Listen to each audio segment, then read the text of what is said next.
La Revolución Francesa fue un conflicto social y político que involucró a Francia y otras naciones de Europa durante el siglo XVII. Causas de la Revolución Francesa. Causas políticas e ideológicas. El absolutismo había sido criticado por la Ilustración y la Revolución Americana mostró que era imposible derribarlo. Y causas sociales y económicas. Todos estaban descontentos. La nobleza y el clero perdieron poder por el absolutismo y tuvieron dificultades económicas. La burguesía carecía de influencia política y sus negocios se obstaculizaron, y el campesinado tenía impuestos y apenas podían subsistir. La chispa revolucionaria. La Revolución Francesa fue provocada por una doble crisis económica, una crisis alimentaria y una financiera.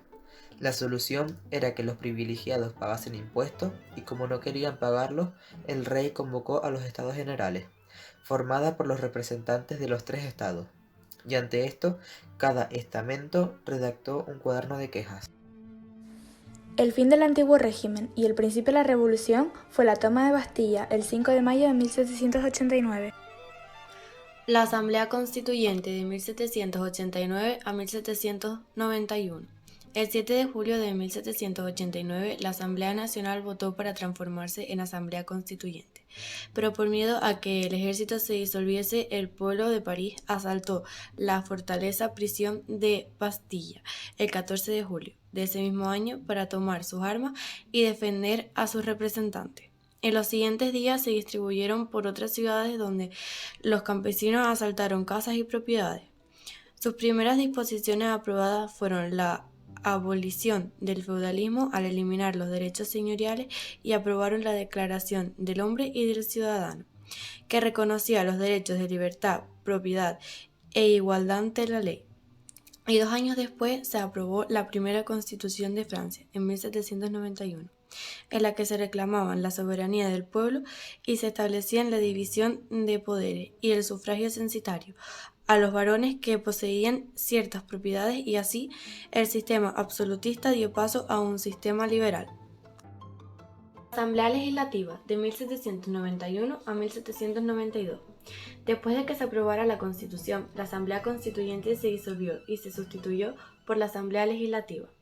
En su corta existencia tuvo que enfrentarse a varios problemas: la oposición de los nobles exiliados que conspiraron contra la revolución, la oposición del rey, que luego fue detenido por intentar huir del país en 1791, y la guerra entre Austria y Prusia, que apoyaban a los contrarrevolucionarios temiendo que la revolución se extendiese a su territorio. También hubieron enfrentamientos entre revolucionarios moderados, como los girondinos, y los grupos radicales, como los jacobinos, que se agitaban en los sans-culottes, grupos populares compuestos por trabajadores independientes.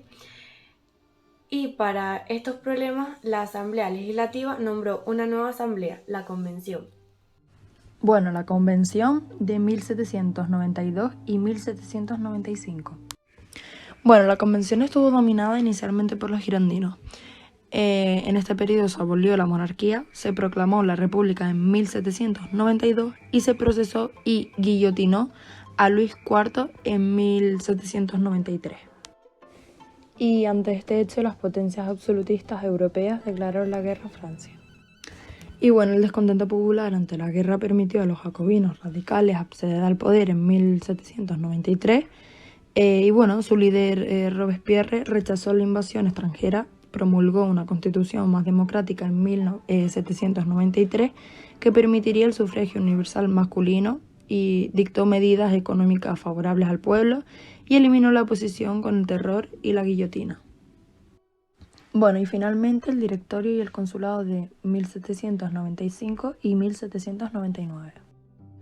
Bueno, y aquí, según lo establecido en la Constitución, el Poder Ejecutivo recayó en un directorio de 5 miembros, que bueno, en ella se destacó el joven general Napoleón Bonaparte, que aprovechando su prestigio, pues dio un golpe de estado en 1799 y además sustituyó el directorio por un consulado integrado por 3 cónsules.